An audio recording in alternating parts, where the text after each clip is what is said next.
What's up guys, and welcome back to 8 Count.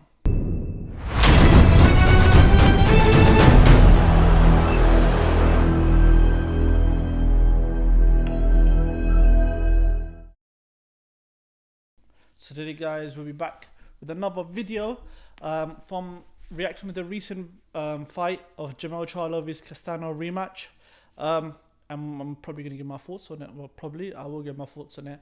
So like, obviously going into this fight, Charlo, he had a close, I think it's coming up to a year when they last fought, and it was a close sort of fight where a lot of people thought that, did Charlo do enough to win, or did Castano did enough to win?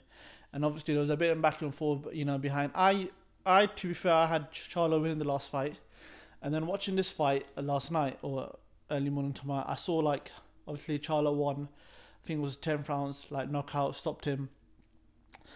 And I thought it was a really good fight, to be fair. I thought like, you could see like Charlo really working his defensive skills, the way he was throwing more punches when he was on the ropes. Like last time, he wasn't really throwing, even though he caught Castano a few times last time, but he was actually moving his footwork a bit more. Castano, I think like he's a really rigid, hard fighter. That's a kung fu fighter who's throwing a lot of punches, and you need a type of skill and power to keep off him. And I think last time probably Charlo underestimated him in that sense.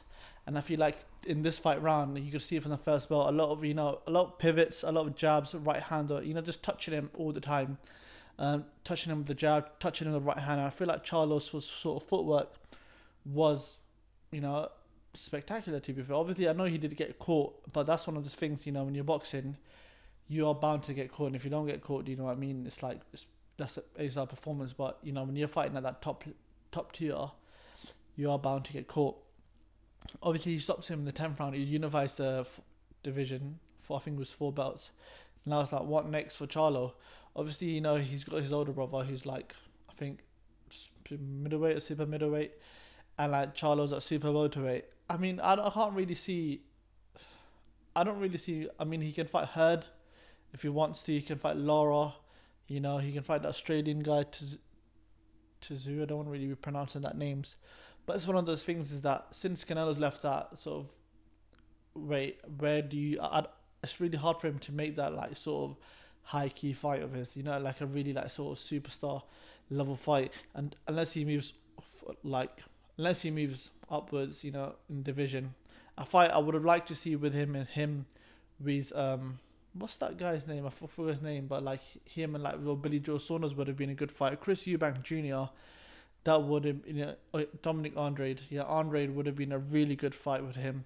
But the problem is, I feel like it's not even Charlo's fault, but I feel like with PBC fighters, it's like Top Rank of old. They're within their bubble. They don't really go out. They don't really like venture out. Canelo was the only person who came in, won the belt, then moved out.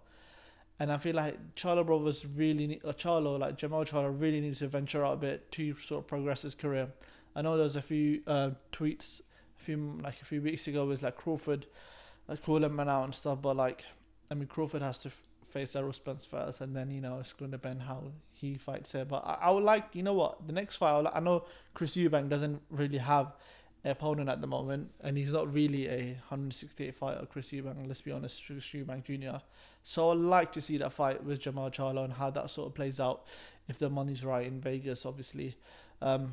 It's just that Charlo's not going to get any younger any sooner.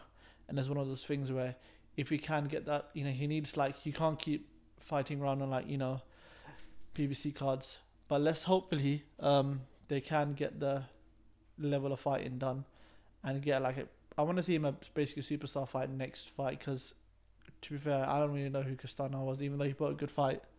But hey, let's see what happens.